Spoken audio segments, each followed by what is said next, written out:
Music licensing reimagined.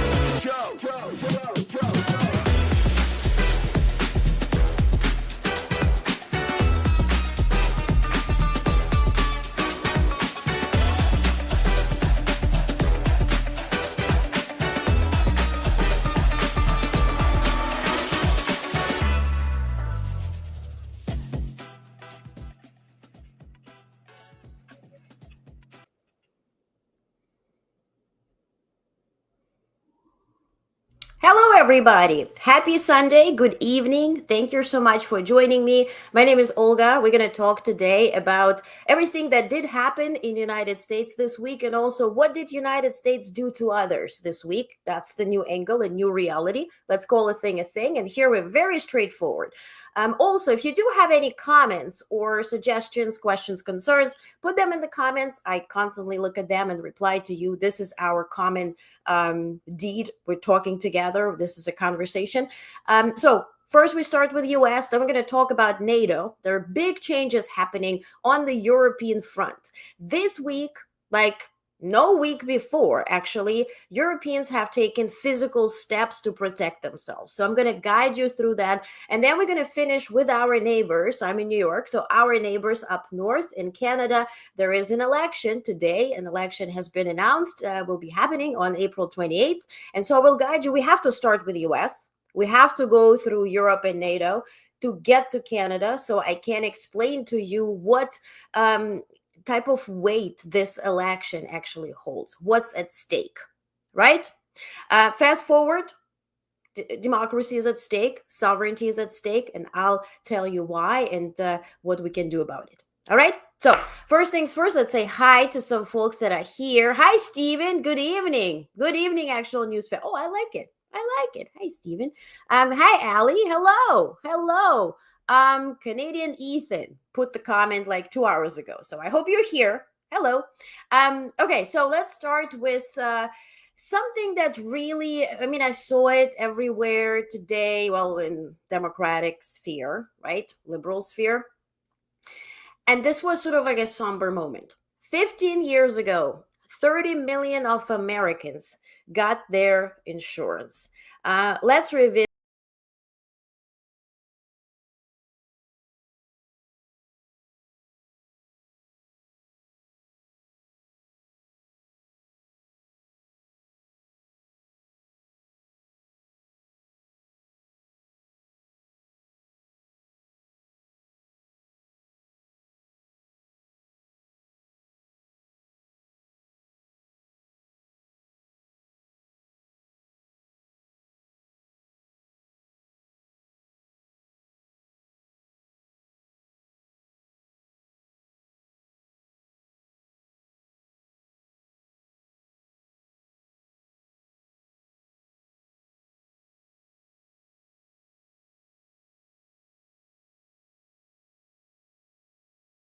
Well, and today we're happy that Bernie Sanders and Alexandria Ocasio-Cortez, AOC, the representative from actually my district in New York, are getting people together and fighting the oligarchy that wants to take this insurance away.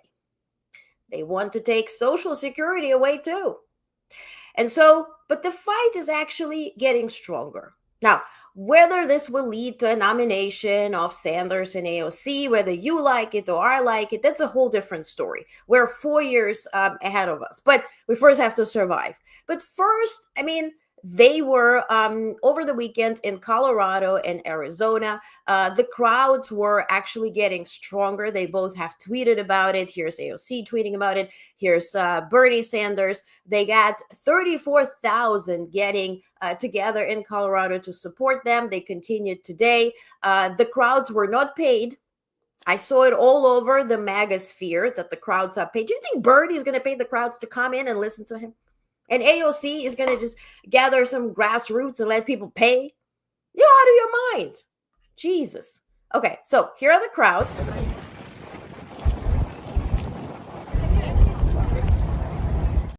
Extensive, and they're also using the moment not just to talk about the oligarchy, but also call a thing a thing. Also, they're building a stronger relationship together. First, let's revisit the video where Bernie Sanders actually praised AOC, and by praising her, he actually praised her generation. Take a look. A word about Alexandria.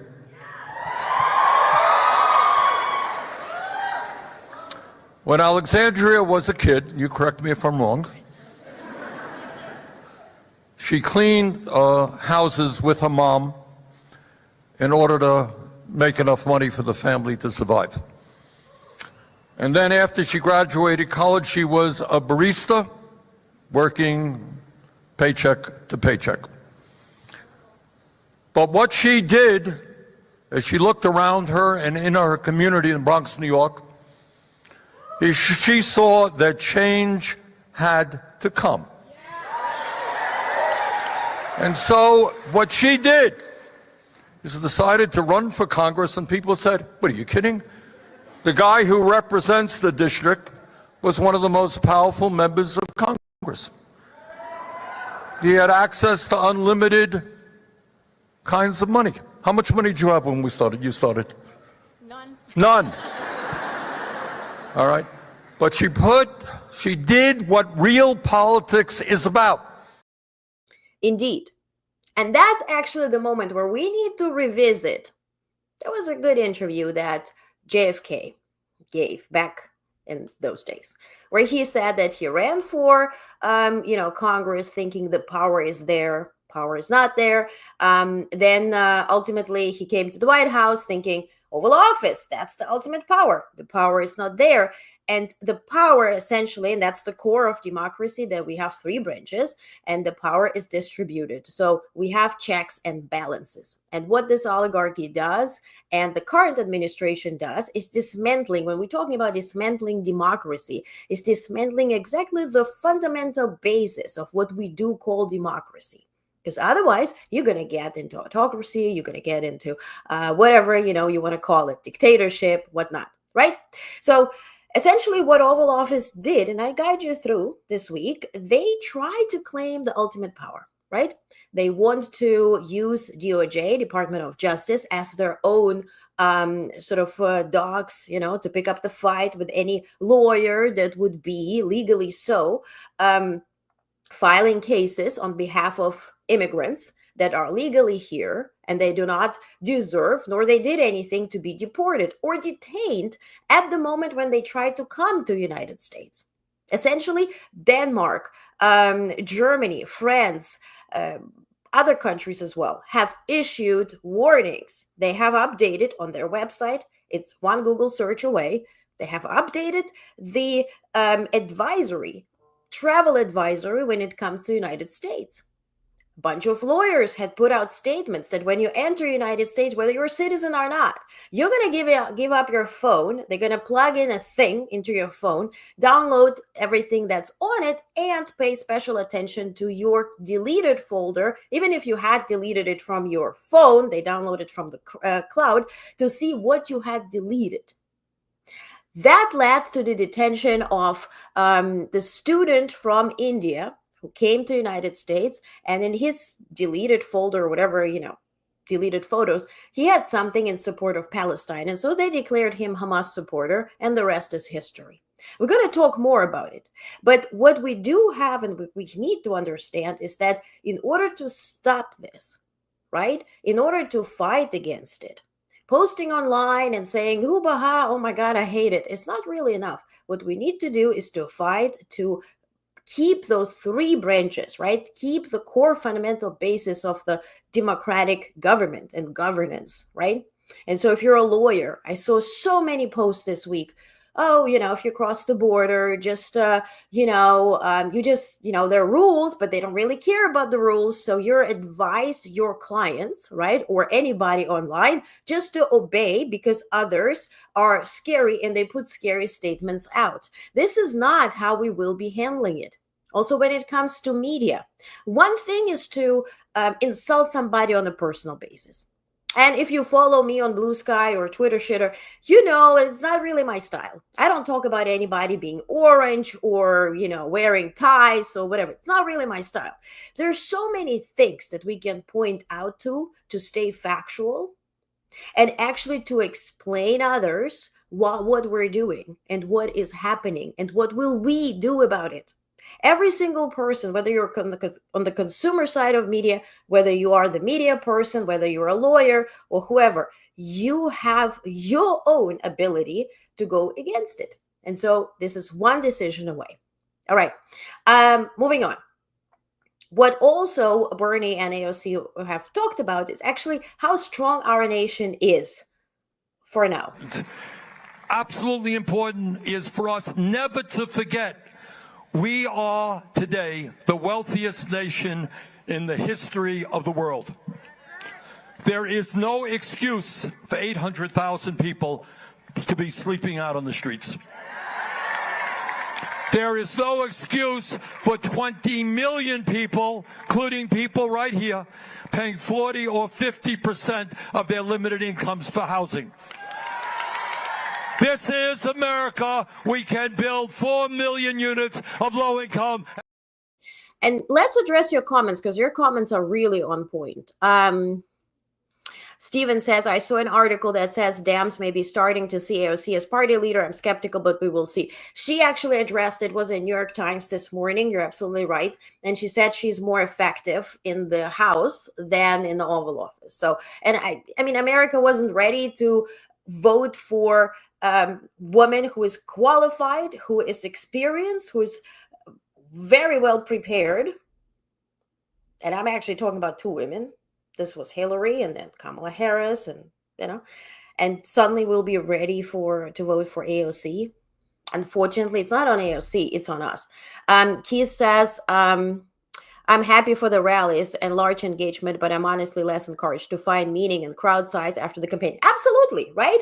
I remember, listen, I covered this campaign. Where am I? I have the signs with the dog and Tim and all that kind of, when we fight, we win, and where is it? We danced along, and we had Beyonce, and we had J-Lo, and all of it. And then, right? It didn't manifest into anything. So I agree. Christine says, hi, Christine's from US. Hi, hello. Hi, Christine. Thank you for being here. Kylan, thank you for being here. I'm skeptic too until she challenged. I'm staying with her. I always felt that her tent was too big for moderates and independents. Indeed. Okay. And then you guys are discussing. Okay, good. All right, moving on. Now, what can hinder all of this if it's when party is not really united? So how united are Democrats? That's the whole point, right? You can say anything about make America whatever, right? But they are united. Their leader is doing a bonanza of things. I'll guide you through it, right? It goes back and forth and back and forth and blah, and they stand behind him. Not just that, they buy his things. From the Bibles to the shoes to the the cryptocurrency today. He put a tweet out, Trump crypto thing, buy, this is the best. The president is allowed to do this. I don't know. But they're standing behind him. Now, what happens with the Democrats? Look at this. Boom. Fetterman. Fight harder. A stunt that would have harmed millions and plunged us into chaos. We kept our government open. Deal with it, right? And he goes against AOC, right? We need a Democratic Party that fights harder for us. So if you cannot agree within your party what is a good thing, you're not united. And if you're not united, you're not winning elections. Food for thought. Now, Fetterman was also in Israel this week, and he received this mock-up pager. Remember the pagers that Israel has hacked and that they were exploding in Lebanon and Lebanese folks, Hamas, whatever, hands? So he got a replica of this pager when Israelis were in at the Oval Office. Trump got the golden version. This was a sort of a silver version, but he was there fully supporting Israel. Also today, Rubio put a statement that we're fighting together on behalf, of Israel. We're going to fight Houthis and all that, right? Meanwhile, the attack actually did not come from Houthis, and they begged to stop fighting because they're not even able to strike Israel. But, well, it was planned to attack and continue. Of course, the conversation is with Iran. I'll guide you through it. There's an update on this. So also, Senator Ossoff made it clear, right? This weekend, he held a rally as well. He says Georgia will not bow to any king. Let's revisit this video. For optical reasons, I actually really like it. In my Senate office, just over my desk, there's a portrait of Congressman Lewis.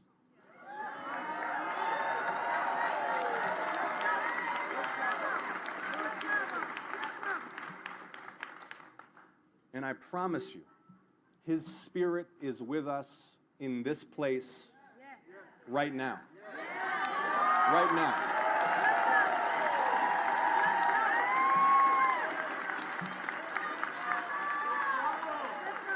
The power is still with the people, Atlanta. Atlanta, are you ready to get in good trouble? See, I like this video. I wish this video was before the election, because now we're not in good trouble. None of this trouble is good. We are in, excuse me, dipshit. And we're falling down at high speeds. So talking about good trouble, reciting anybody from the past and talking about all of it is beautiful, it's wonderful. Where is party? Where is your leadership? Where is your unity? What is your message? What are you doing? I'm sure Democrats are not opposed to giving dollars and, donating to campaign. We just need to see a freaking message. We want to see a leader. Where are you? Who are you? Where? A comment I wanted to address. Lynn says, time will tell whatever happens. I think history will be kind to her, meaning AOC, right? I agree. At least, the point is, do something. You might not do the perfect thing. You might not do the right thing, but do you do something? That's, I think, what it comes down to. Now, speaking of doing, folks in New York are just protesting Tesla and actually are being quite successful with it. Take a look. We are here in the meatpacking district of Manhattan, New York City. If you look behind me, hundreds of people are out here right now outside this Tesla dealership with signs. They're chanting, there's drums, and this is being called a Tesla takedown. It's being organized by a group called the Action Network, and they say their hope is to use their First Amendment rights of freedom of speech and freedom of protest to really explain to the public and educate the public of why they are disappointed in not only Elon Musk, but Doge and the dismantling of things like the Department of Education. The folks I spoke to said this is what they believe is the best way to communicate their disappointment with the government. I want you to take a listen to some more of what the protesters on the ground here had to say today. People have the power. People have to come out. They have to stand. They have to fight. And they have to fight for a democracy, because if not, this government is being taken over by the oligarchy. Donald Trump and his rich billionaire friends. A movement is growing around the country because Elon Musk is an unelected person in Washington right now. He doesn't have an office and he doesn't have a government email.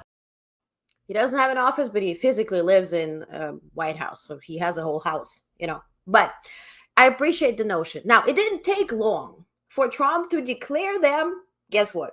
Terrorists. Yeah, take a look. You said this morning 20 years in jail, and then maybe you said this morning 20 years in jail, and then maybe they'll go to one of these prisons in El Salvador. Do you think with the way that the judges have been issuing injunctions, it would be easier or harder to send these Tesla domestic terrorists to a jail in El Salvador than these MS-13 or Tren de Aragua guys? Well, I view these people as terrorists just like others. These are, when I look.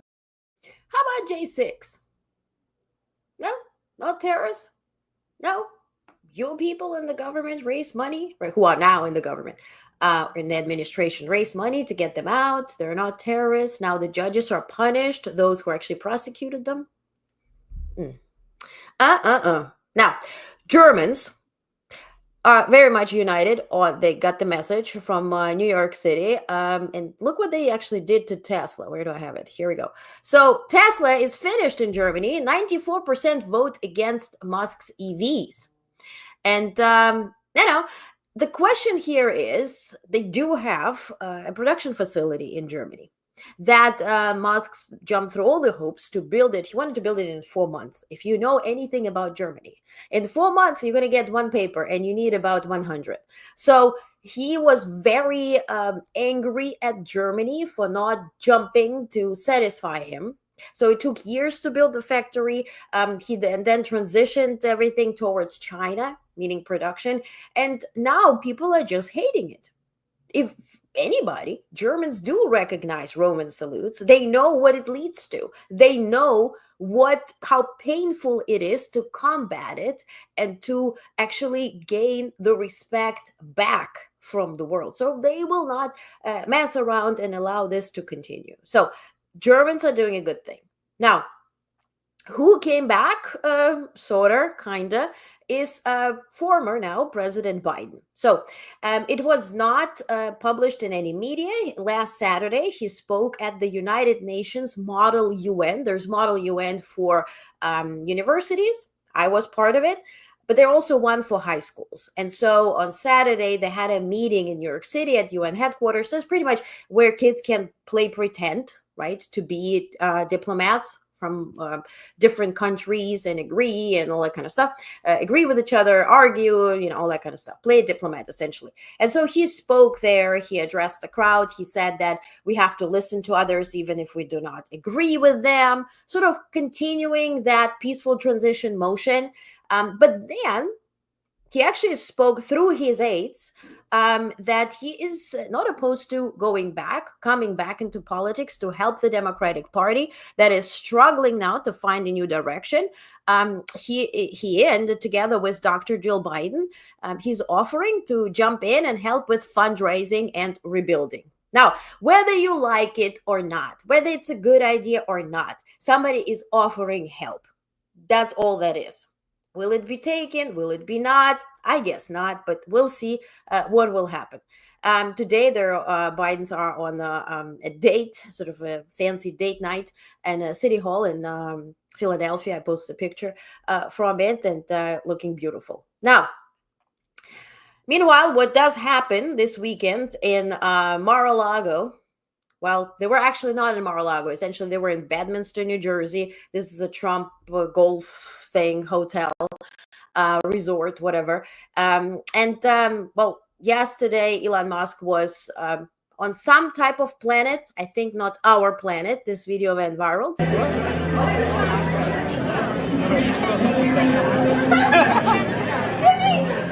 Timmy should do this. Oh, fucking hell, Timmy. Let's take a picture of Timmy. Anyway, maybe he's already on Mars. Happy arrival. Altogether, then they both traveled to Trump and Musk and all the crew traveled to Philadelphia to visit the NCAA Men's Wrestling Championship. Trump was greeted with a very well-prepared Kim Jong-un-like standing ovation. I'll spare you the video. I did share it yesterday. It's enough. And then they returned back to the White House. Now, a picture that I posted earlier, if you are anywhere, sad that you're not part of it, I'm sure you aren't, but just be happy you're not in Mar-a-Lago because the food looks this way. I can't even identify what the hell this is. But anyway, that's the food at Mar-a-Lago. Probably comes at $1 million donation. Now, let's talk about what actually did happen in the U.S. So essentially, from the White House, we get constant violation of law and denial of action. So first, they do violate the law, spread it out, make a big PR campaign about it.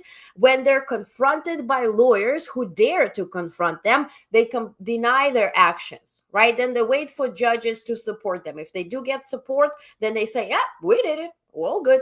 If the judges cause more problems, then they say, we have never done it. And so the biggest thing was actually the El Salvador deportations, right? So they took people which they claim were the Tren de Aragua, the Venezuela-based terrorist organization that Trump used to, he invoked essentially the wartime order, the Alien Enemies Act from 1700s to deport them. which is essentially illegal. People did not get due process. People did not, we don't even have the list of names. Later, what some newspaper posted the list of names. We do have them now, but we don't have any information about these people. Who are these people? Are those belonging to the terrorist gang? How far? Are they terrorists? Are they not? Who are these people?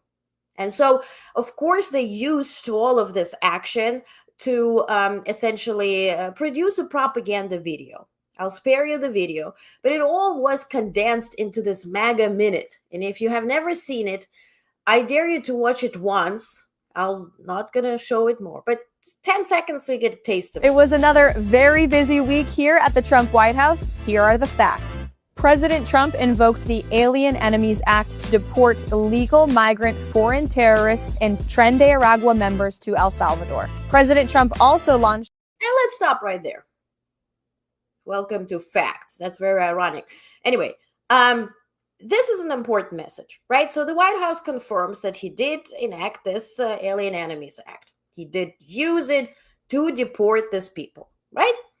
Then the judge, essentially while people were being deported, issued a verbal statement saying this is illegal. You should cease this operation.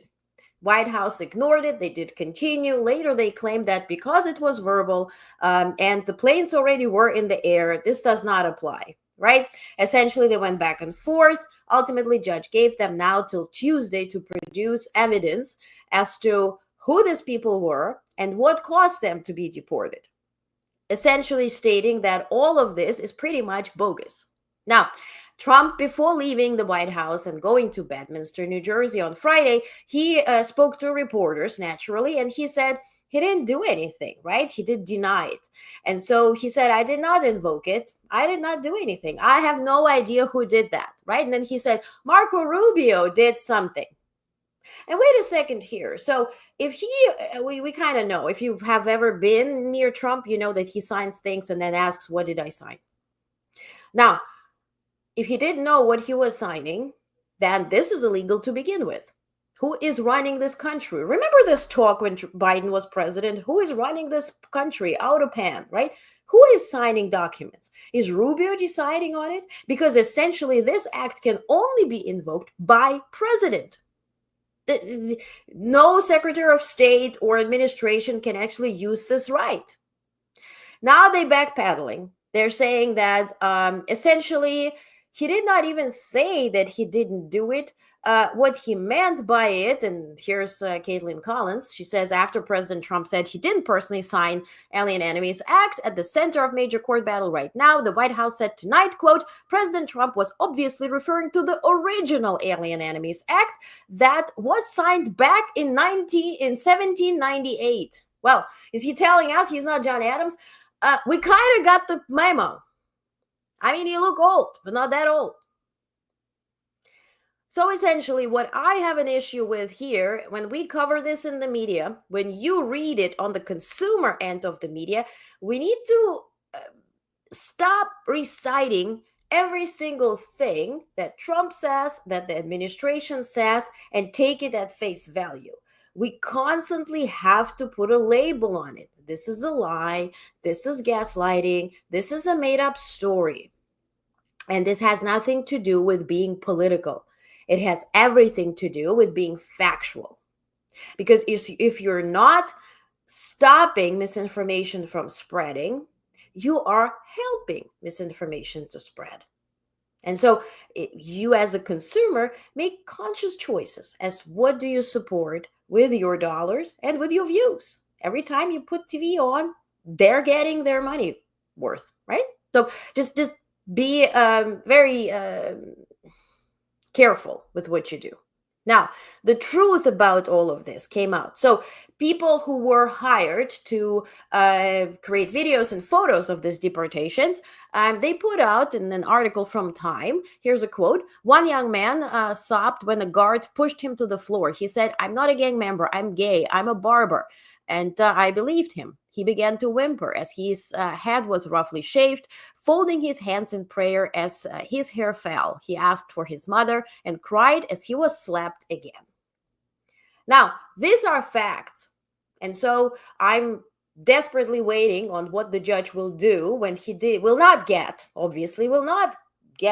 documents, as White House will not produce evidence as to these people. All of them are gang members. And also, why didn't they get due process, right? And we can be all angry about terrorists and whatever, but it is a matter of wording and a matter of interpretation until anybody of us can be labeled as such. Let's call a thing a thing. And if somebody is very confident in their whiteness, just remember that Alien Enemies Act was actually created to kick out French, right? The French from America. So it was created to actually kick out white people. So if you think you're white and you're safe, nah, not today. Even if you're ignorant, and I hope you aren't. Okay, so today, Bordazar Homan told on ABC News, it was a program called This Week, that folks from Venezuela had been given their due process according to laws currently on the books, despite criticism by legal experts that the administration is defying judicial decisions. Now, cite those rules. Very easy, right? Denying something without giving us evidence will only lead to more rumors. And if you think what we're doing is spreading rumors, show us. What's that due process? Was it documented? And if not, why? Denying things is also a commonality that the White House shares with Musk. For instance, New York Times has leaked the information that Musk were to be briefed on any potential war plans if we were to combat China. Right? He had a meeting in Pentagon, and he said he wasn't there, and everybody who says that he was there has to be prosecuted and for these leaks and for spreading this disinformation. Here's a video. We don't know what they spoke about, but here's a video of Elon Musk actually being at the Pentagon on Friday.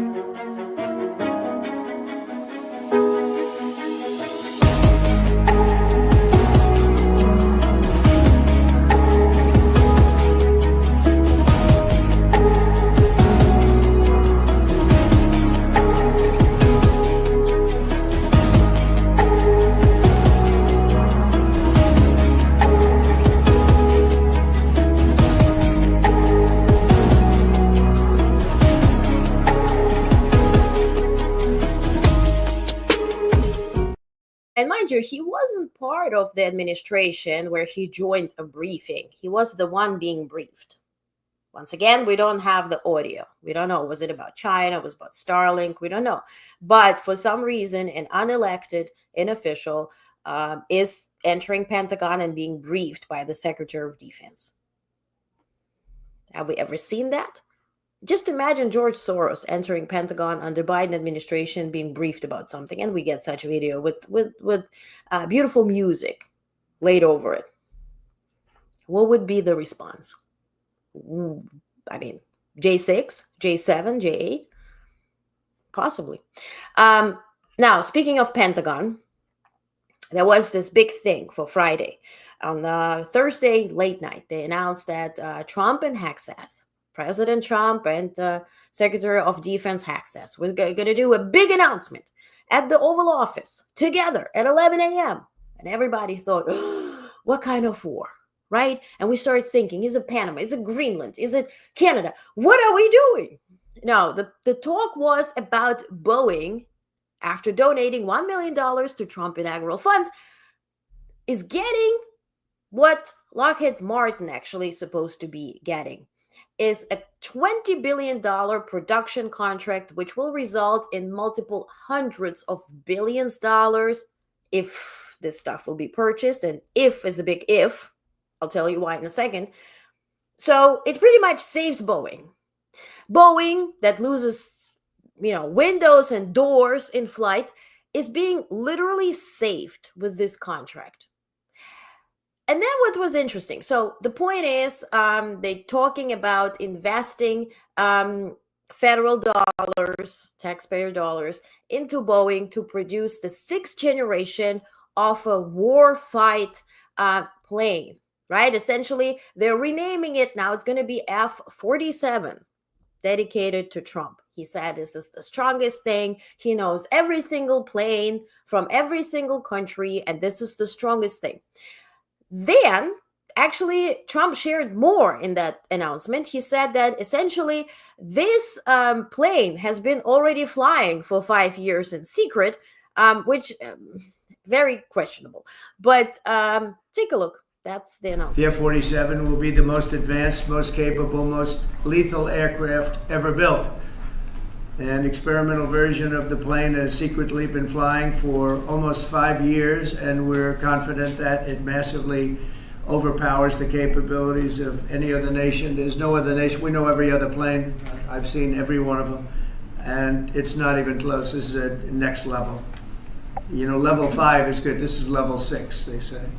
The F-47 is equipped with state-of-the-art stealth technology. It's virtually unseeable and unprecedented power. It's got the most power of any jet of its kind ever made. Maneuverability, likewise, is there's never been anything like it, despite the power and speed. Its speed is top. It's over 2, which is something that you don't hear very often. America's enemies will never see it coming. Hopefully we won't have to use it for that purpose, but you have to have it. And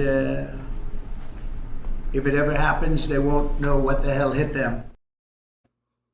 Like all of us. And peep that FIFA trophy, the golden twisting trophy, still standing at the Oval Office.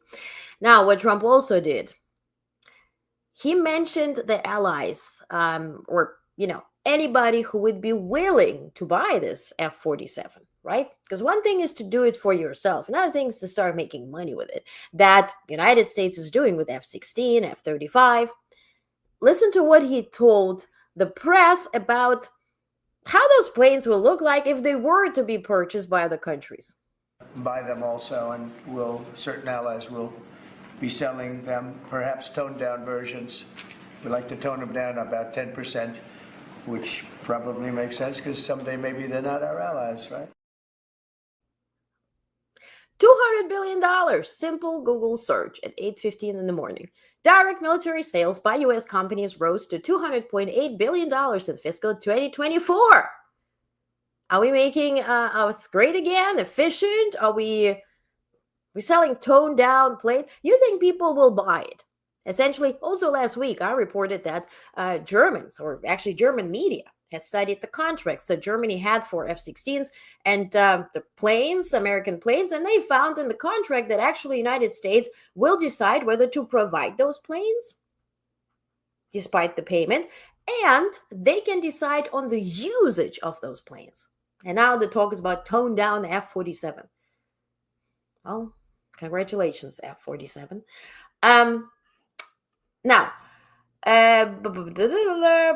so Trump also said, I'll spare you the video, he also said he's ready to fight China. My question is, if you're ready to fight China, right, which you probably shared, allegedly, not shared or shared with Musk, whatever, are you relying on allies to help you with that? And who will those allies be?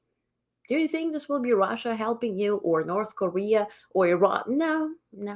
You're still counting on France and Britain to be there for you? Those plans include those allies, and them with their 10% down, toned down planes will be there to help you? Questionable. So, and then there are lies without context, right? So Trump confirmed releasing JFK files, right? And he praised that in a video, he praised at the same Oval Office that now, since they released the JFK files, which is essentially the same thing what Biden administration already did. And he said, we even decided to disclose Social Security numbers. And essentially, they did disclose over 100 Social Security numbers of people who are still alive. He said, oh, this is transparency. Who's going to tell them? And then, of course, there was this peep show with people, kids sitting down, and we dismantling now, allegedly, Department of Education, right? Trump said that he would immediately hand the management of the government's $1.6 trillion student loan portfolio to Small Business Administration. Separately, the administration also announced yesterday that SBA will cut over 40% of its workforce. In further steps to eliminate the Department of Education, Trump said that he'd move special education matters and school nutrition programs to the Department of Health, led by RFK Jr. And, well, these moves are illegal. Department of Education was signed on and put into law by Congress. Congress can take it out. Whatever he's saying, whatever he's doing, it's not legal. What he can do, same as with USAID or USAID, however you call it, with foreign aid, he can defund it, right? And every time he defunds something, it will be causing more legal action.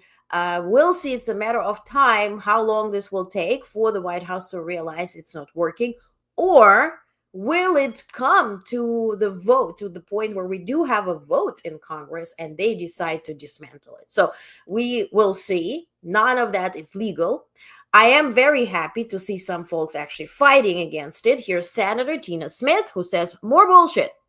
You can't shut down Department of Education, and you know it. Fox News even knows it, so stop it. We know you're just trying to wear us out. But for the record, I'm not overwhelmed. My zone isn't flooded. I will fight your illegal behavior until the cows come home, and I'm pretty sure the hundreds of thousands of people who've contacted my office since you started this nonsense are on the same page. Now, Mike Johnson is filing new part of BS order where they're declaring the Justice Department, or actually the judges, judiciary, sort of in a coup against the president, right? They're citing that there were only 14 or so orders against Obama, or confrontation towards Obama's orders and Biden, but here's about 64. I wonder why, because every day we're facing multiple executive orders that are illegal. And so for every single illegal order, you do get confrontation, you do get a decision by judge or inquiry or more, right? So for this reason, Mike Johnson is trying to fight that. Mike Johnson from the great state of Lunana. If you didn't know that we do have a state of Lunana, take a look, right?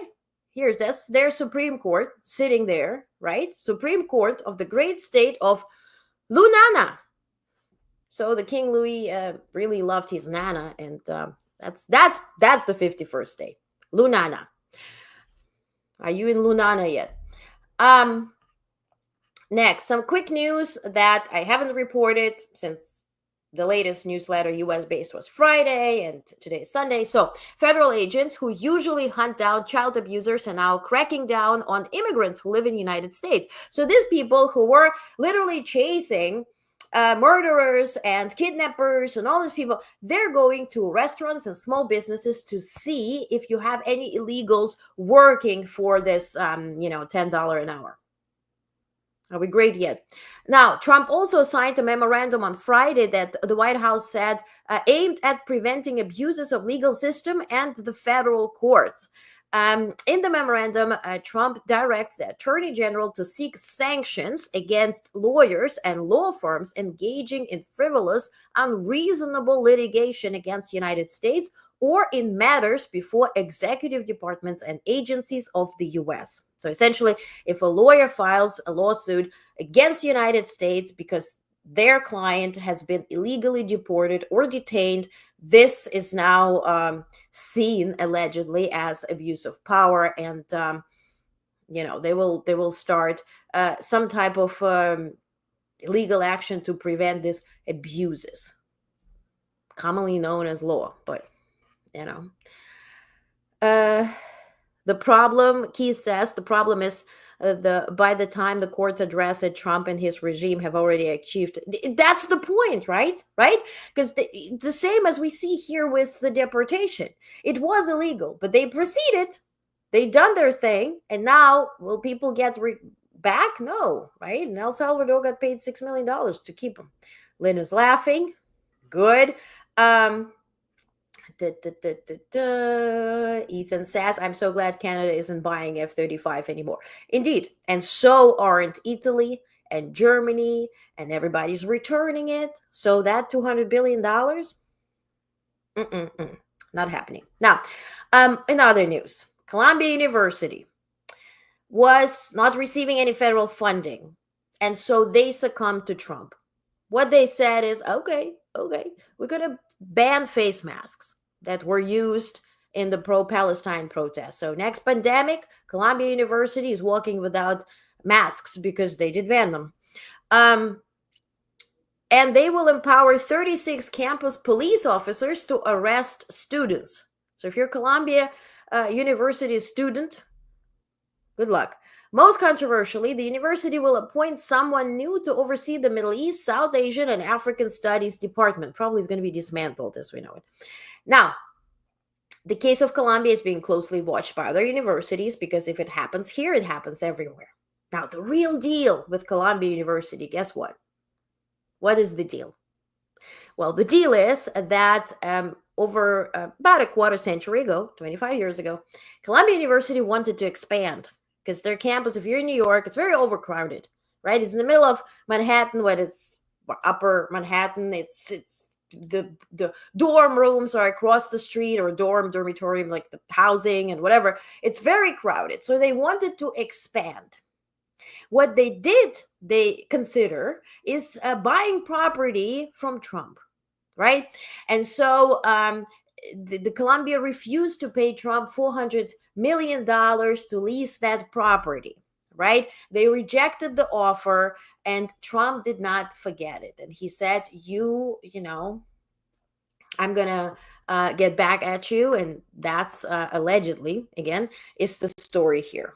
Now, Trump also revoked security clearances from prominent figures like Kamala Harris, Hillary Clinton, Joe Biden, entire Joe Biden family, Adam Kinzinger, and others, right? Those who actually did not even have security clearance to any classified information, nor were receiving briefings. Why would Hillary Clinton receive briefings? Anyway, Blinken, Sullivan, all of them. It just sounded like a hit list. Meanwhile, MAGA lover, Senator Steve Daines, strong supporter of Trump, met with China's economy czar yesterday. So he's in China. He met first with the Vice Premier He Lifeng in Beijing on Saturday, and then he met with the Chinese Premier Li Qiang in Beijing with a group of executives from U.S. companies on Sunday. Today, following an annual business summit in the capital attended by CEOs from big foreign firms. The idea is to allow Chinese to buy land. Now, American land. South Korea's industry, again, all allegedly, reported by other reporters. I wasn't in the meeting, but I'll tell you what I'm reading. Now, South Korea's industry minister pressed U.S. Secretary of Commerce Howard Lutnick for favorable treatment on tariffs at their second meeting in the less than a month. Essentially, a Swiss delegation was here last week. Also, South Korean delegation. Everybody's trying to score some favorable treatment from Trump administration, right? They're pretty much bringing the gifts to the king to get mercy, right? Didn't work, right? Seoul seeks to blunt the effect of U.S. President Donald Trump's measures. It hasn't worked yet. Now, Italy suspended Starlink purchase negotiations with SpaceX and amid Musk's controversy. So their defense minister, Guido Crosetto, said, "It seems to me that everything has stopped. The topic has moved from Starlink to the statements of and about the person." He didn't even name Musk by name, but I mean, essentially, Musk is screwing himself by posting and doing whatever he does. Now, Trump also, his outreach to Iran's top authority, the supreme leader, Khamenei, on a possible new nuclear deal is an effort to avoid military action. This was stated today by Steve Witkoff. He gave an interview. He said, "We don't need to solve everything militarily. Our signal to Iran is let's sit down and see if we can, through dialogue, through diplomacy, get to the right place. If we can, we are prepared to do that. And if we can't, the alternative is not a great alternative." I mean, this all makes sense. Now, who dismantled the deal, right? The agreement with Iran that did control their nuclear activities.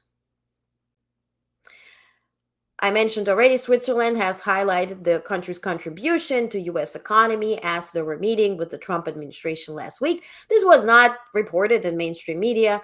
Probably Swiss is that country that probably could get some priority treatment because of their bank system, right? Lynn says, I'm shocked Obama hasn't lost his security clearance, especially being black man. Maybe, yeah. Let me verify, and I'm going to say that. I don't want to say any conspiracies. When I know more, I'll share. But there's a reason. Trump ripped up the Iran deal during last term. Thank you, Ethan. Thank you. That's my whole point, right? We're creating problems, and then we blame others for it, and then we take illegal action to do more problems, and then we backpedal, and then we still do. And it's like, whoa. Let's talk about Ukraine. Now, which leads us to NATO, which leads us to Russia, which leads us to Canada. That's the story here. Witkoff gave an interview to Tucker Carlson, which aired on Russian state television live. Tucker Carlson has a show there. And there he just vomited Russian propaganda. Every single sentence, every single notion was out of Kremlin's playbook. And I mean, and FSB, their spy system book. I'll play some videos. So first thing, he talked about referenda, right? And referendum that took place in the seized territory, seized Ukrainian territory, which was seized illegally by Russia, occupied, taken away. They're doing referendum. People are allegedly voting to be part of Russia, right? Everybody knows that this is a made-up story. Everybody knows how those referendums happened. I do have videos and photos for you so you can know for yourself how did it happen. Now, once this interview premiered, it caused like a shockwave of anger and disappointment in Europe. Here's former foreign minister of Lithuania says Witkoff's repeating of Kremlin's lies about Russian speakers wanting to join Russia is truly chilling. This is nothing less than carte blanche for Putin's genocidal imperialism. Hearing Americans talk like this should be an electric shock for Europe, not a wake-up call. Indeed. Now, one thing I want to mention. I was born in Kharkiv region, which is Russian speaking. My Russian is way better than my Ukrainian because we were speaking just Russian. Were we considering ourselves Russian? Hell no. In fact, during Soviet Union times, some parts of Ukraine were banned from speaking Ukrainian. They had to speak Russian. So the areas that were, or they wouldn't get funding, right? Or they wouldn't get universities. They wouldn't get any development in those parts, right? So this near to border parts of Ukraine had to speak Russian. There were scientists that would come from Russia, build universities and whatnot. Ukrainian language was not welcomed. This was a plan. It didn't happen that, people decided to speak Russian because they love Russian culture. Heck no, absolutely not. So first, let's listen to Witkoff, what he says, and I'm going to show you how this referendums actually took place so you can see for yourself what actually happened. Take a look. I think the largest issue in that conflict are these so-called four regions, Donbass, yes. Crimea, the names, Lugansk, and there's two others. They're Russian-speaking. Yep. There have been referendums where the overwhelming majority of the people have indicated that they want to be under Russian rule. Yes. I think that's the key issue in the conflict. So that's the first thing. That when that gets settled, and we're having very, very positive conversations. And Russia controls that. In fact, some of those territories are now, from the Russian perspective, part of Russia. Correct. That's correct. But this has always been the issue. Right. And it's sort of no one wants to talk about it. That's the elephant in the room. The elephant in the room is there are constitutional issues within Ukraine as to what they can concede to with regard to giving up territory. The Russians are de facto in control of these territories. Yes. The question is, will they be will the world acknowledge that those are Russian territories? Will it end up? Can Zelensky survive politically if he acknowledges this?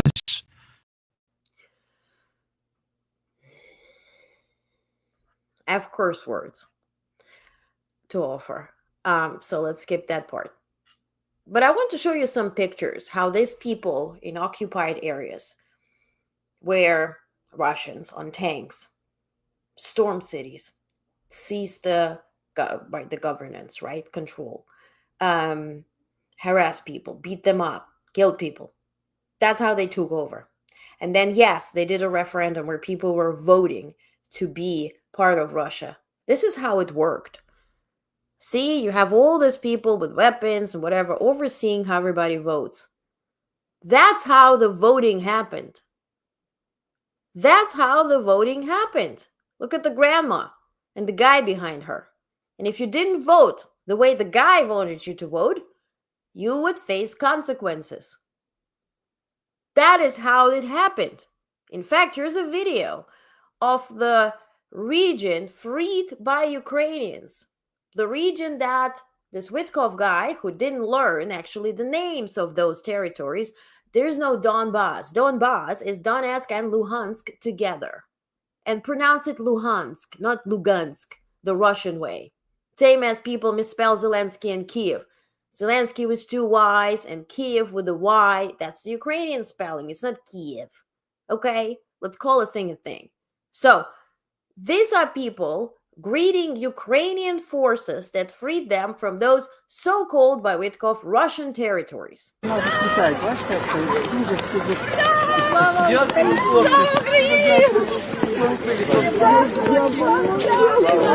вас ждали, любимо вас, молимося за вас.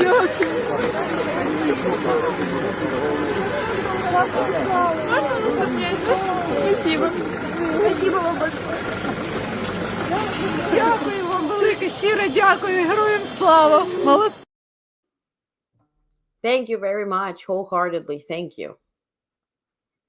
Praise the heroes, she says. Which prompted this tweet from United for Ukraine, which is an official organization, with them saying, where do I have it? Here we go. Crimea is Ukraine, Donetsk is Ukraine, Luhansk is Ukraine. That's a fact. Russia's referenda in these territories were shams, held at gunpoint. That's also a fact. Facts matter. Exactly. Facts do matter. But Witkov continues. Actually, what I wanted to tell you, the video was from Kherson, and also Russia now demands everybody in those occupied territories to denounce Ukrainian citizenship and to get Russian passports by April 10th, or they will be facing consequences. And I'll let you guess what the consequences are. Now, if we were to go this route of language that is spoken everywhere, Russian is spoken in Sunny Isles, in Miami, in Brighton Beach in New York, and also if we go by language, then America should welcome King Charles. Be careful what you wish for. This game could be played both ways. But Russian state media, after this interview went live, they were like beaming with joy. And they announced that they wouldn't mind actually helping Trump to conquer Greenland and even Ireland, and also Canada. Take a look. Here's the translation is in subtitles, so you'll have to read it. Мы поможем Трампу забрать Гренландию и Канаду. И Ирландию. Он не просил. Сегодня праздник. Неважно. День Святого Патрика. Ирландия хочет в Россию, может, откуда ты знаешь? Как опять? Да, опять. А что касается внутренней части? Раздел Европы. Ну, нам опять возвращают, ну как, нам опять наши базы возвращают в Восточной Европе. Нам опять в Берлин возвращаться. Прибалтику снова учить любить русский язык. У нас еще столько работы впереди. Вот эта работа, все, о чем вы говорите, она возможна только в том случае, если в 28 году на выборах побеждает Венс или кто-нибудь вроде него. Потому что если Трампу понаставляют столько палок в колеса, что все-таки он внутренний конфликт проиграет, а, кстати говоря, судя по всему, обе стороны готовы играть внутри США на обострение, то, в общем, В общем, как бы То разговаривать об тогда этом не придется приходится. в Калифорнию возвращаться в Мексику, Форт Росс к родным берегам, Аляска тоже Ничего домой не могу и исключать. Гавайи. Вот раз Those are propagandists, right? Solovyov is just a propaganda machine, but they don't say anything that is not allowed to be said by Kremlin. They usually are used to plant ideas to see the reactions and sort of, they're those test puppies, right? Or test rats, mice, whatever. But back to Witkoff. He continued by comparing Russia in Ukraine to Israel and Gaza. That's a stretch. World War Do you think II. the Russians want to march across Europe? 100% not. I think. Right? I mean, like, why would they want that? I wouldn't want those countries. Like, why would they? First of all, why would they want to absorb Ukraine? For what purpose? Exactly. They don't need to absorb Ukraine. That would be like occupying Gaza. Why do the Israelis really want to occupy Gaza for the rest of their lives? They don't. They want stability there. They don't want to deal with that. Somebody posted a video of Trump Gaza, Golden Gaza. You don't want to occupy Gaza? Really? Really? Interesting. Now, Kiev Independent actually did a polling in Ukraine, and turns out this harassment from the Oval Office, from the Trump administration and himself against Zelensky actually turned Zelensky once again into this national hero. So they made Zelensky a symbol of resistance, which actually, if you pay attention, same happened in Canada, right? Trump helped to unite Canada, and Justin Trudeau, now former Prime Minister of Canada, finished on a pretty high note, polls-wise and approval-wise. So there is a silver lining somewhere here in this shit show. Now, Russian Senator Grigory Kharazin, who will lead Moscow delegation starting this upcoming week in Saudi Arabia with U.S. about Ukraine, which is not a negotiation, it's just the Gossip Girl thing. He told local Zvezda TV, which is Star TV, that he and FSB advisor Sergei Beseda would enter negotiations in Saudi Arabia with a combative and constructive approach. They do not support anything that European Union suggests. They do not support anything. They just want to. So Russia wants to extort US wants to extort Ukraine, and everybody will make Ukraine pay. That's essentially the deal. And who's going to benefit? China will benefit, and I'll tell you why. Now, will Europe allow Trump to sell Ukraine? That's a big question. It has been announced that Poland now has put, I'm looking for a tweet, Poland has now deployed 11,000 soldiers on the border with Belarus. This is a border to really oversee. Why? Also Lithuania, and this was posted or shared in the article by Bild, German newspaper, that there will be training with 200,000 forces of Russians in Belarus. The training is scheduled for September. So officially, Lithuania said that they estimate an invasion by Russia somewhere near September or in the fall. And they say this could be our last peaceful summer. Why our? Because Lithuania is NATO, honey bunny. So Article 5, Poland is NATO. So when I posted it and somebody said, do you live in Lithuania? Why do you say us? Because wake up and realize that we have allies and we have responsibilities. Okay? And maybe read on Eisenhower, why he put our U.S. military bases across Europe, because Europeans were fighting against each other. And so having this democracy, land of opportunity, control, and have peaceful democratic power and control within Europe was the idea. And so, of course, those military bases are now a big concern. NATO will address it about that in just a second. Let's finish with the with Witkoff. So also, New Deal from US is not just about minerals anymore. It's also including power plants, including nuclear power plants. Zelensky says Trump and him have not discussed it, but Trump added it to the readout about that discussion. Zelensky said, if anything, we just mentioned Zaporizhzhia nuclear plant or power plant because it is in the region where the fighting is happening and Russia is attacking it, right? Ukrainian and US delegations discussed on Sunday proposals to protect energy facilities and critical infrastructure, Ukraine's defense minister said in a tweet today, part of a diplomatic push by Trump to end 3 years of war. Now, that's to give me a plant, give me a nuclear plant, give me something. I want to control something. And then Russia will tell me I can't control it, and they're going to give me a Trump Tower in Moscow, and I'll be happy. That's art of the deal. Now, Putin and Trump may have had more than 2 discussions, was stated today by Russian state media. Obviously, they had more than 2 discussions. Let's wake up. Now, Witkoff also declared his love for Putin. Here's a video that, on the measure like 1 to 10 on being disgusting, this is 21, which pretty much, I guess, caused a lot of giggles at the in the Kremlin. So take a look. World War II. Do you think the Russians want? Wait a second. Where do I have it? I didn't upload it? Well, essentially, no, I do have it. Wait a second. In the second visit that I had, it got personal.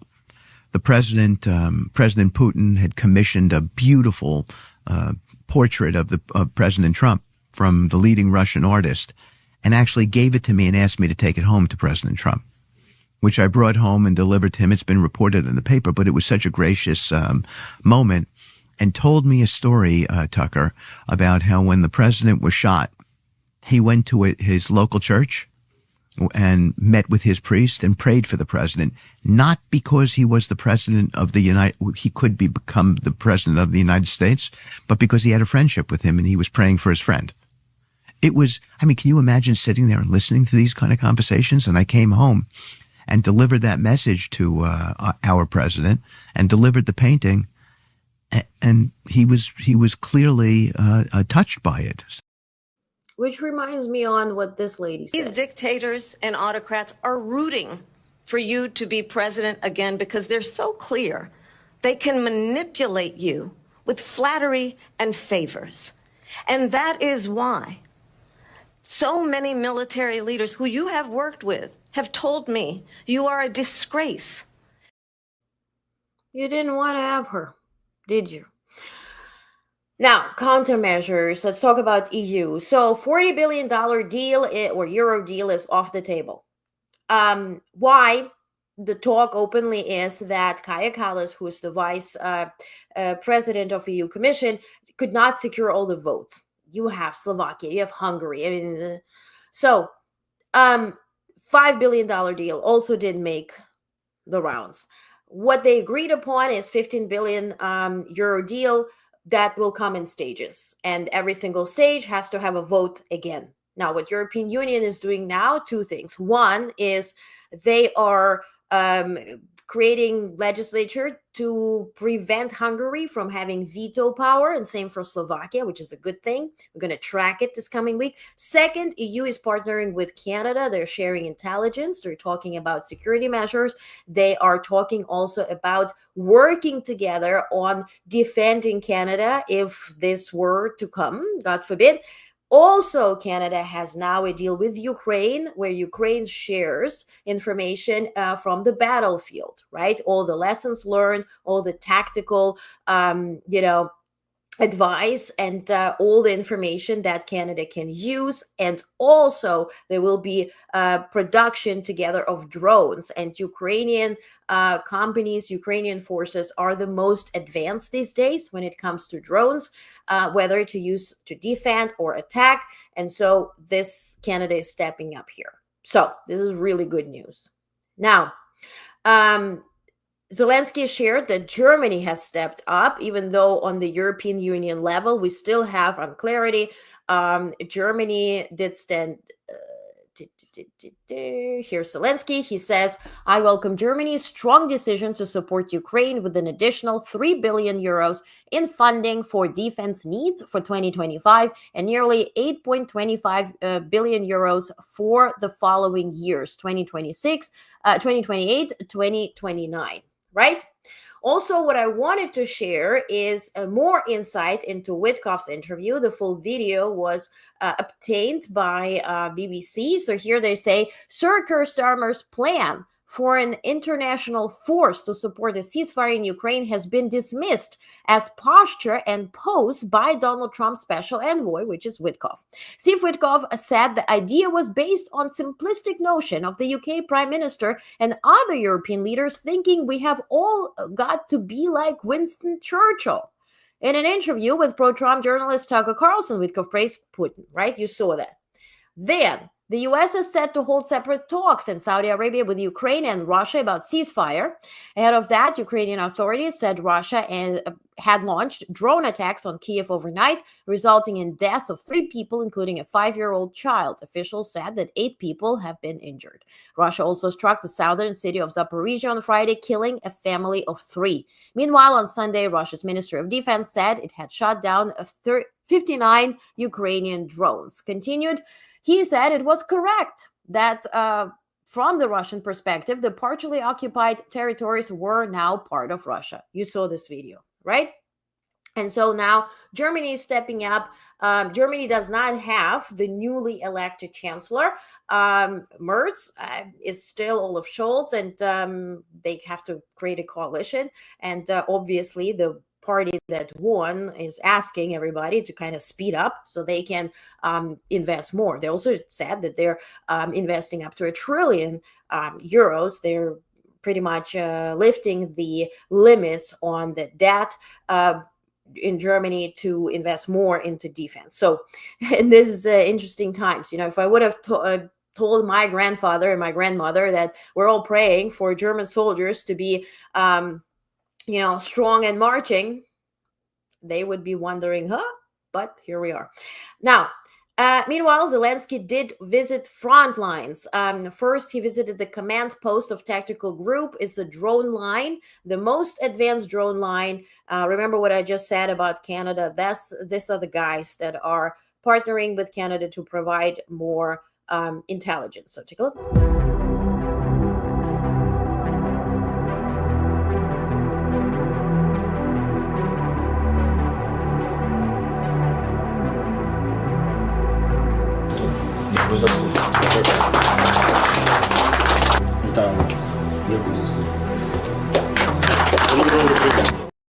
Then he went to Kharkiv region, where he also was literally at the front lines. Take a look.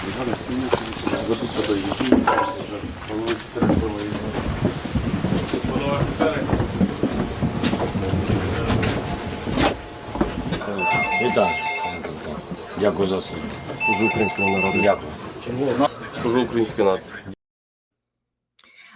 They got awarded. Now, not only Zelensky was at the front lines, Prince William did visit Estonia, where he joined the troops near the Russian border, right? He spent time with Ukrainian refugees and observed how the country had freed itself from reliance on Russian energy, and he supported British troops stationed near the Russian border. Prince William also was literally riding in a tank. He suited up and wearing military uniform, jumped into a tank and took part in field exercises with British forces stationed in Estonia, right near the Russian border. And here's a video report on that, which I got. Take a look. Hundreds of people, dozens of selfies. Prince William proved a hit with those who waited hours for a chance to shake his hand. For a country worried they're next on Russia's hit list, his support means a lot. We are very, very, very happy that we have alliances and alliances with Britain. It means a lot. I mean, support from other countries, it's spectacular. Always. Since Putin invaded Ukraine, 60,000 refugees have fled to Estonia. At Tallinn's Freedom School, William slam-dunked straight into praising Ukrainian resilience. You all were very smiley and very strong and very kind of spiritual people. And honestly, that comes across everywhere. Even Ukrainians I met in the UK are like that. They're very resilient and very strong about things. And Prince William's soft power appeared to shine through, in the form of a friendship bracelet. My daughter will try and probably poach it up there later. plus a formal meeting with Estonia's president, where they discussed the ongoing conflict in Ukraine. Because we are basically utilizing the same grid connection point. Energy security was also touched on, and the prince visited tech companies working to free Estonia from reliance on Russian gas. To me, diversification is crucial. I think that is the way to bring people on that journey and say, listen, what we're trying to do is diversify. And with that comes new jobs, with that comes new opportunities, with that comes the ability to tackle some of our biggest problems. And I think that's keeping that positive, urgent, optimistic message is just really important. Later today, the prince... Also, he tried to learn some Ukrainian. This video went viral. Take a look. I would like to teach you. So, good afternoon in Ukrainian language is Dobry den. Dobry den. Yes, exactly. Dobry den. Yes. And in Estonian language is tere päevast. What was that? Päevast. This video is over 90 seconds. So I will put it up, and I actually put it in the newsletter on Saturday, the Canadian version, so you can take a look. Now, Lithuanian Defense Minister Sakoliene, I'm sorry for mispronouncing everybody's name, said she and the defense ministers of Poland and Finland discussed the unification of the Eastern Shield and the Baltic Defense Line, as well as Finland's participation in developing a unified plan to strengthen border security. This is no longer a guesstimation that Russia will march, regardless to what Witkov tells you. They're doing training, they're amassing their troops, they're also getting help from China and physical help in terms of soldiers from North Korea. This is no longer hypothetical. This is very probable. So Czechia is ready to contribute troops to a peacekeeping mission in Ukraine. Czech President Petr Pavel said in a television interview released on March 22nd, he traveled to Odessa as it was bombed. He was testing warplanes and whatnot. And so he said that he's very much willing to put his troops in Ukraine. Now, what state media, well, let's call it state media, in the United States did not report is there's another country willing to put troops in Ukraine. And that country is China. Chinese diplomats were meeting in Brussels with EU officials offering peacekeeping troops in Ukraine. This is the guys that are sponsoring Putin's invasion. So trusting them to put any type of peacekeeping troops where they can say, oh, we misunderstood the assignment, so we start shooting Ukrainians, language. Heck no. So Chinese representatives have had unofficial talks in Brussels.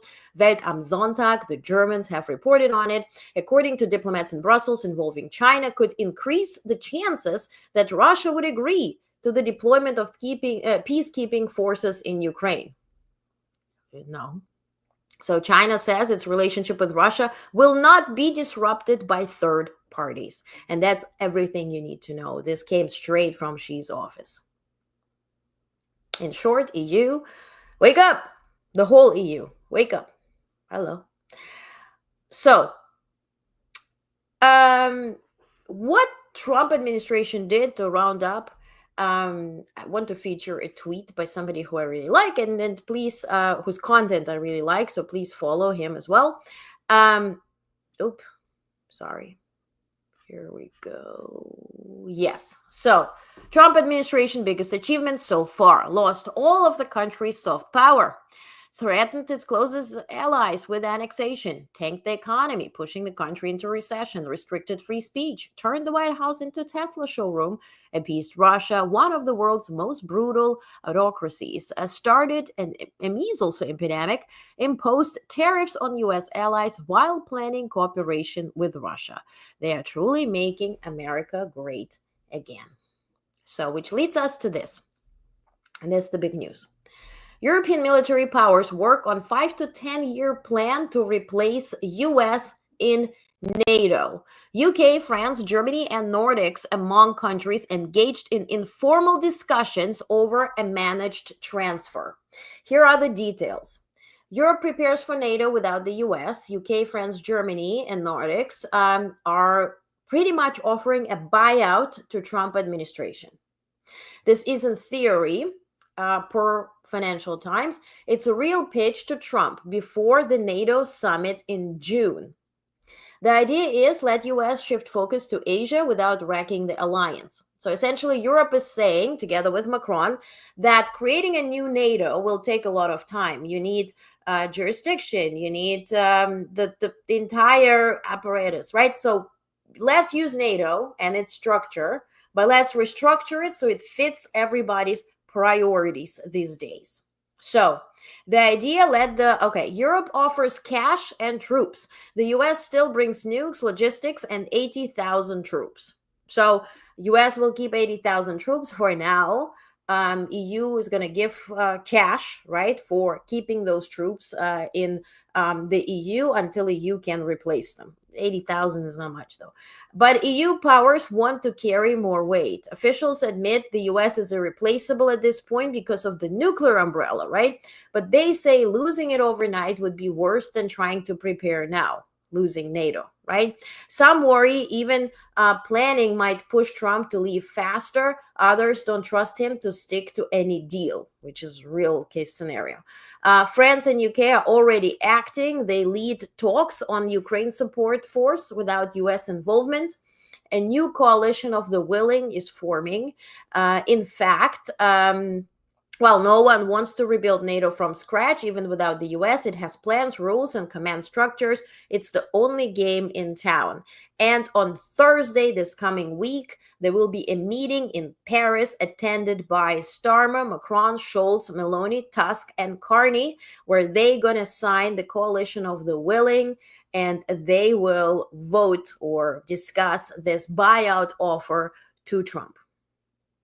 Now, Russia's attack on Lithuania is possible as early as this fall. For that reason, they are speeding up. And also, depending on the elections in Canada, we will see what will happen in Canada. Which leads me to this. Remember the BBC article that I just showed you? Oh, first of all, there is this rumor spread by propaganda machine. Don't share it. This is from The Sun. This is the Murdoch thing, where they say, King Charles will offer US to be associate member of Commonwealth. Come on now. No Commonwealth. Please, just when you see it, delete it. Say, tap, not interested. But first things first, what did happen in Canada, which is preparing for April 2nd to have tariffs imposed by United States. Prime Minister Carney said we're taking immediate action to protect Canadian workers against the United States trade war. We're waiving the 1-week EI waiting period. We're making it so that you don't have to exhaust your severance pay before collecting EI, right? I put all the details in the Actual News Weekly Recap Canada edition. It's on the website, honestnetwork.com/newsletter. I really encourage you to read it, even if you're not Canadian, but you're interested in actual news. It was a joy for me to put together because it has a lot of decency and smart thoughts in it. And I tried to keep Trump talk to the minimum. So I really encourage you to read it. Now, of course, Trump did address Canada again at the Oval Office this week. Let's take a look. Last Trump video, I promise. Here we go. Became the 51st state. They would be a very, very blue state. Very, very big and very, very blue. No, there might be, but it would, you have that artificial line that goes, that straight artificial, that looked like it was drawn by a ruler. Somebody with I don't mean a ruler like a king, I mean like a ruler, this way. And it's just an artificial line that was drawn.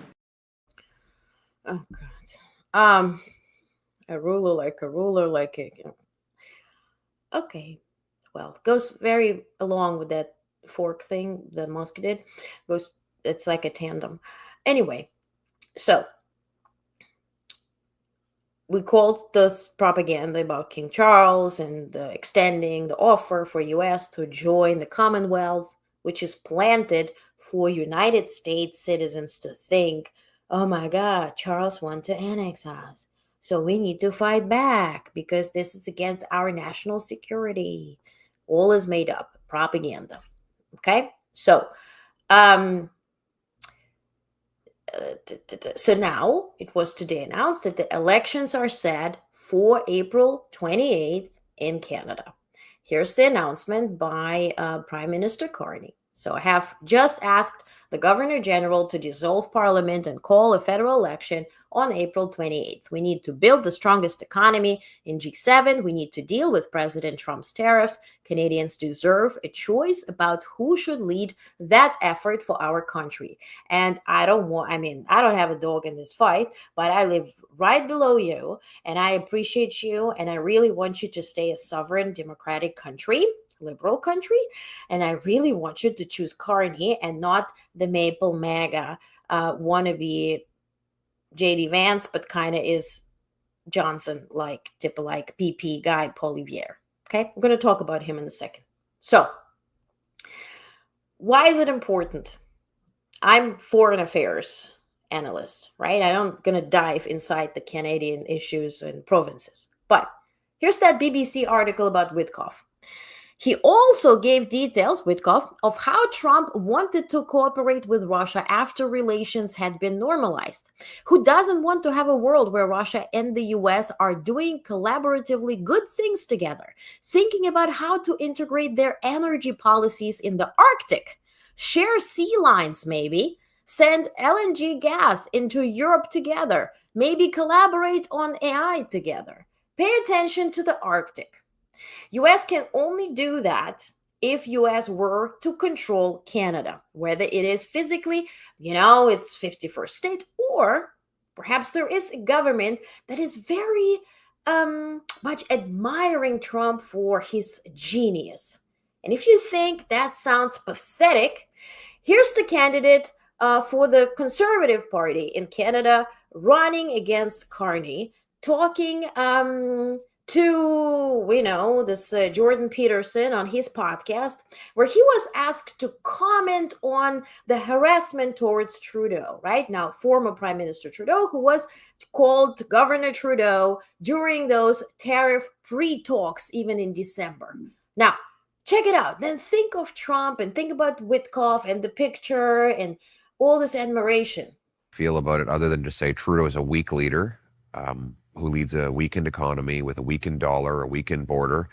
And President Trump has a strong mandate, and he spent his life as a highly successful businessman in the most cutthroat economic environment in the world, New York City. In construction. Yeah, and in Chicago, right? This is a former businessman who can spot weakness a mile away. And act on it. So that, to me, it's just humiliating for all Canadians to witness something like that, because this is our country. But what am I going to do about it? Well, look, first and foremost, we need to show up with strength. We have an American president who has always put America first. He's very blunt about it. I'll put Canada first. The good news is that there's immense overlap in the two countries' respective interests and values. We're both liberal democracies. We both value freedom. We both share a geography. We have our enemies and our risks and our threats are the same. So there's no reason why we can't both win. And if you look at the history of President Trump, he negotiates very aggressively. And he likes to win, but in the end, he doesn't appear to have a problem if his counterparty also wins. Here's Angela Merkel, the former Chancellor of Germany, who actually did negotiate with Trump over his presidency, and she was in power over decades. Take a look. You've said that he has a nationalistic tone and that a lot of his negotiations involve a zero-sum game, that for him to win, the other person had to lose, period, end of story. Is that constructive in diplomacy or trade negotiations? Es ist nicht meine Überzeugung. Meine Überzeugung. It's not my conviction. I am convinced that through wise compromises, you can bring about win-win situations. situations where the whole world benefits and oneself also benefits from that. I am someone who actually greatly respects international organizations, the United Nations, the World Trade Organizations and others. I think they're very, very important. I would like to remind all of us, which has somehow receded into the background, that the biggest challenges are climate change and the loss of biodiversity. A human being gets much more vulnerable due to this. And China, the biggest emitter, we have to have them in on this because otherwise we will not be able to make progress on climate change. It may be, you may in the short run win, but in the long run, humankind will not be the better for it, will not survive. May I add other reasons for not surviving? We are in the crisis of weak man.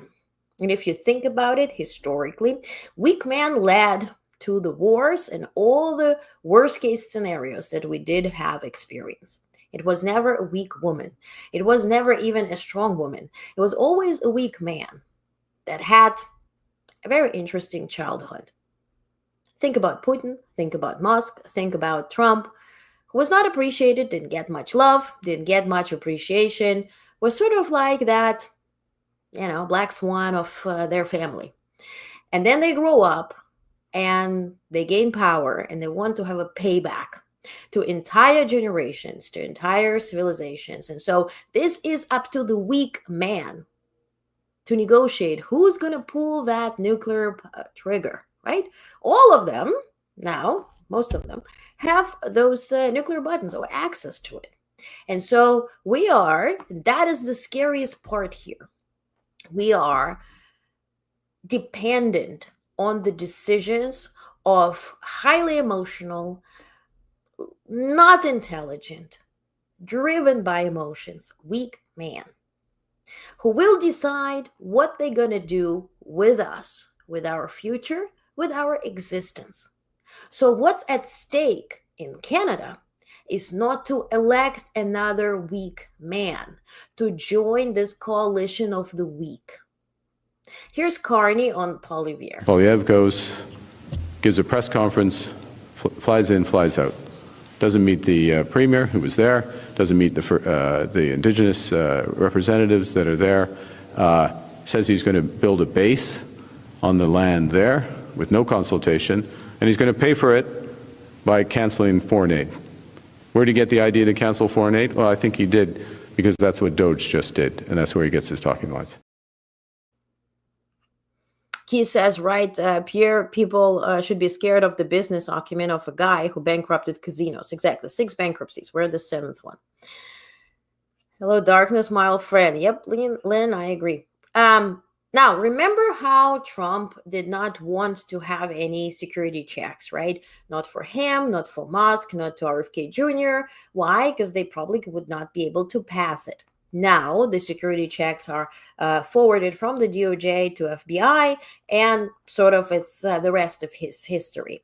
And so I'm trying to put the parallel, right, to the Poilievre guy in Canada, the conservative candidate. Now, here's him answering a question why he does not want to obtain this security clearance. Well, I've already had clearance. I was a minister in cabinet already, and the government has the ability to give me any information they think necessary. But what I'm not going to do is go into a process, a politically directed process by the Liberals that they use to decide what I can see and say and comment on. We know that the Liberals have made Canada a playground to liberals. We've heard that.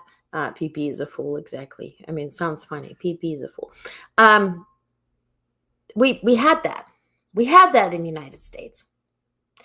But here are the actual polls. Now, those were very different before the discussion about the tariffs did happen, right? You can blame former Prime Minister Trudeau for going to Mar-a-Lago or not, but it was his doing to reverse the polls in Canada. This is today, right, as you see here, March 23rd, and you see Liberal parties actually projected to have majority right? You need 172 seats for majority. They're now projecting 178 seats, right? Before it was 160 for last election, 2021, now 178. And 131 for the conservatives. Now, why is it important to have absolute majority? Because given our experience in the United States, when Trump wants to pass something and he does it because he has the majority, right, in the Congress, and even things that need 2/3 of the majority of votes to pass something, then he has Musk who bribes people or harasses them into voting a certain way. Canada is no different. At this point, let's not relax. And I say let's because the way I can contribute by covering it, by having the newsletter, again, please go read it, our weekly recap, Canadian edition. Whatever I can do to contribute, I will do. Again, I have no dog in the fight. I don't live in Canada. I don't work in Canada, but I do understand that world's peace is dependent on whether Canada will join the coalition of weak men or will stay sovereign, will have a smart guy leading it, and will be prosperous and dealing with all the shit show that it is facing. Also, it is important to have the government, Canadian government, that aligns with the European Union, that shares intelligence, that relies on partners, works with them together, and not suddenly sees United States as the partner, where United States, and this is my guesstimation, this Poilievre, if he were to come to power, God forbid, he joins the Trump coalition, Trump will tell him that Russia and China are very much danger for Canada. So you need to join us, join our alliance with Russia together. So all three of us can confront China. China declared itself half a year ago in your Arctic state. They got permission from the Russians to be in the waters near Alaska and Russia and whatnot, right? I showed you the maps. So for that reason, it is important. The talk is not about being 51st state or not. If Canada has a leader that comes together and joins the coalition of weak men, joins Trump and Putin with their narrative that together they will be fighting China. Meanwhile, China is laughing because they're using Putin to use Trump. That's the thing here. It's not going to be anything good. So for that reason, everything has started. The election has started. My humble opinion, based on the facts, based on everything I told you, please make sure that first you're registered to vote. Make sure your loved ones and those who you know and those who you don't know are registered to vote. That's where it begins. And that they're voting. And explain to them as to what is at stake. I understand there's this party that is pretty much losing, the New Democratic Party, right? This is NDP, the orange one. They had 25 seats. Now they're projected to have only 7. Their leaders speaking that Carney is for rich people and blah, blah, blah. Understand that this fragmentation is not winning elections. You have an election to win. You need to understand what's at stake. And sometimes, even in national elections, it helps to zoom the heck out and to see the world geopolitical, the global geopolitical situation, to see what role you play. And the role that Canada plays right now is the role that Ukraine played 3 years ago before it was invaded. So whether we speak about physical invasion or just conceding and joining the coalition of the weak, it comes to the same result. Okay? So for that reason, please keep your head on the swivel. This is, to round up, this is a video. I think it's very, very sweet commercial that Prime Minister Carney put out yesterday. I'm not Canadian. I did not understand half of things they were referring to, but it's very sweet. And if you are Canadian, you for sure will enjoy it. Take a look. Let's go. Mr. Prime Minister, Mike Myers, what are you doing here? I just thought I'd come up and check on things. You live in the States? Yeah, but I'll always be Canadian. But you live in the States? Yeah, so? Do you remember Mr. Dressup, The children's show on CBC? What were the names of Mr. Dressup's two puppet friends? Casey and Finnegan? Bud, Spud? Howie, Meeker? Capital Saskatchewan. Regina? Tragically. Pip? You're a defenseman defending a 2-on-1. What do you do? Take away the pass, obviously. What are the 2 seasons in Toronto? Winter and construction. Wow. You really are Canadian.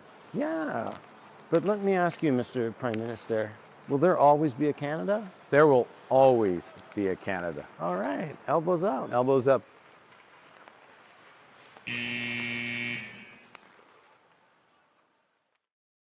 How lovely! Whoever's producer, lovely. Kudos. This was great. This was wonderful. Very tasteful. Now, what we're gonna do here, 2 things. We launched Honest Eyes. What is it, right? So we're introducing Honest Eyes, community powered truth squad behind the What's Actually True podcast. So we're gonna have a new podcast. It's called What's Actually True, and I'll explain why. But the idea of Honest Eyes is that every day disinformation campaigns flood our feeds, targeting voters with lies and propaganda. So that's where you come in. As part of Honest Eyes, you'll help track and expose the misinformation you're being targeted with, so we can break it down, debunk it, and set the record straight. Now, this is for US, for Canada specifically, but also works with around the world. So if you're in Europe, you're very welcome to submit. So see something misleading, submit it. Use the Google form. The link is in the newsletter, also on honestnetwork.com website. Just tap, it's incognito, it's completely anonymous. You don't have to put your name, you don't have to put anything, but submissions could be just examples of disinformation. So it could be uploaded screenshots or links to any ads that you feel are targeting you, and you see them everywhere, right? So What's Actually True is the new podcast that I'm working on and recording, which will give politicians and political leaders the chance to respond with facts, clarity, and truth, and combat disinformation. It will have 4 different parts of each episode. It starts with disinformation. That's why it's called What's Actually True. For instance, President Biden, I know you allocated funds to Florida and North Carolina when they were facing the danger of hurricanes, and then you helped them tremendously afterwards. But people say you used lasers to direct hurricanes toward those states because they're red states and they won't be able to vote. What's actually true? So we go from there. Essentially, what we're doing is using the prepaid propaganda phrases against each politician and allow political leaders to combat it with truth and facts. I told you 4 parts.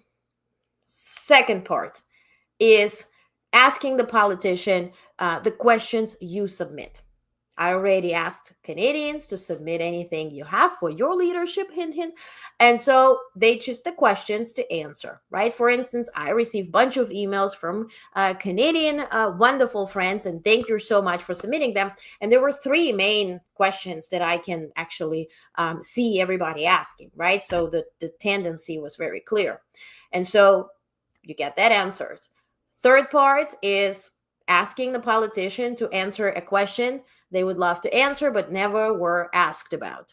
And fourth is me personally. I believe that politics are personal, and I want to ask them about their intentions, reasons to join politics, their vision, and to meet them on a human level. So that is the podcast I'm working on. It's being recorded, and so more announcements will come soon. But you submitting that information, misinformation, the propaganda stuff through Honest Eyes would be very, very important and will drive the direction of this podcast, because that's actually, will come from you. And because I'm not in your territory, and propaganda is scheduled to work in different regions accordingly. So you submitting this would be very helpful. So honestnetwork.com, scroll down, it's there. It's also will be in every single newsletter. So subscribe, honestnetwork.com. You have your free newsletters.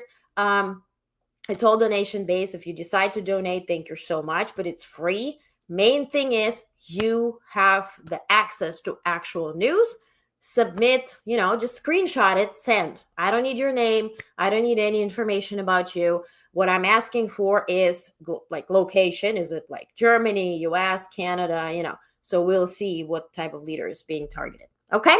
So every single newsletter will have it. The Canadian version, the edition, already has the links there. So I highly, highly encourage you to go check it out and be part of it.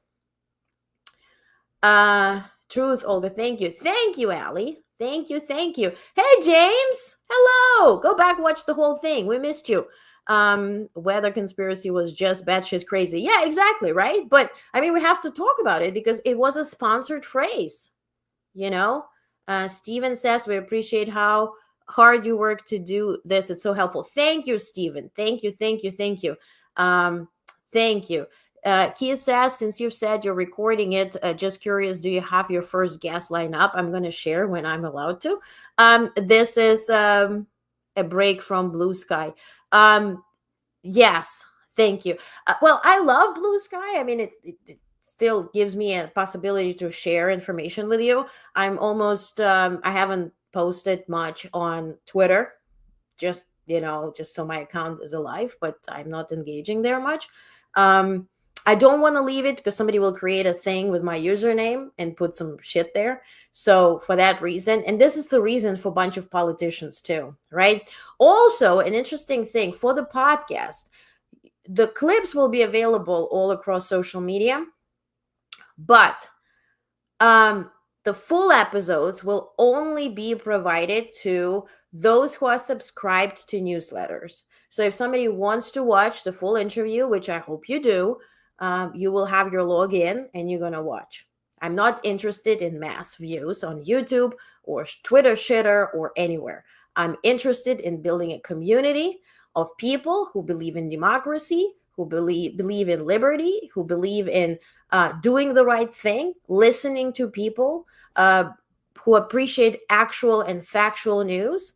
And so if this community will be, our newsletter is read in 49 countries at this point by 6 million people, we grow it and we have direct access to each other. Why?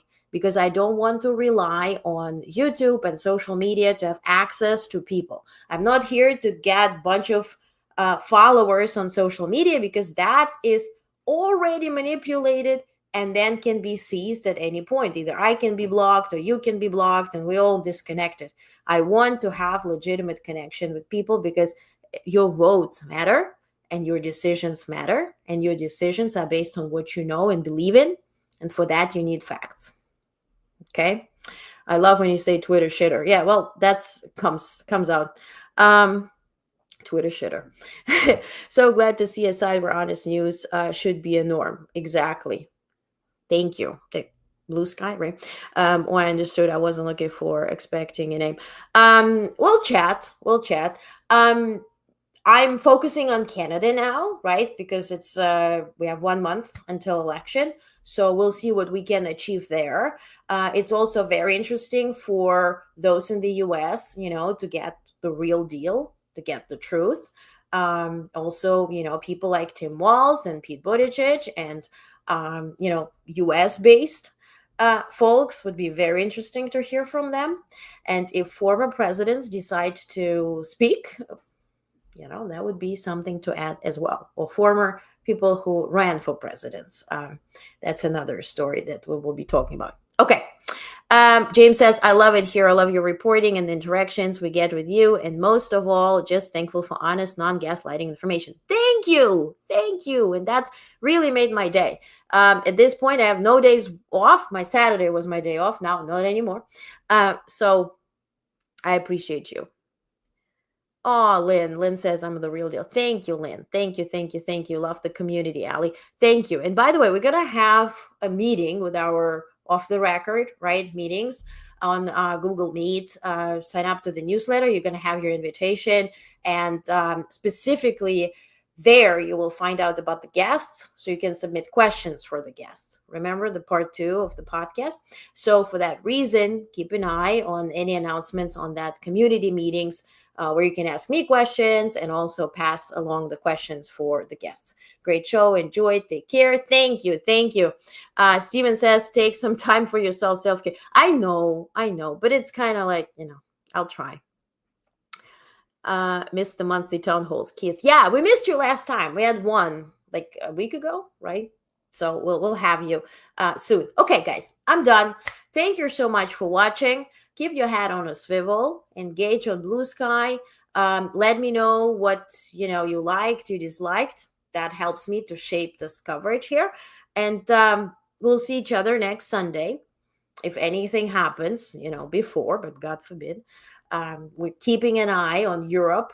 Remember the Thursday meeting on Coalition of the Willing, which also includes Canada. We're keeping an eye on also NATO and this buyout. Maybe it happens faster than June.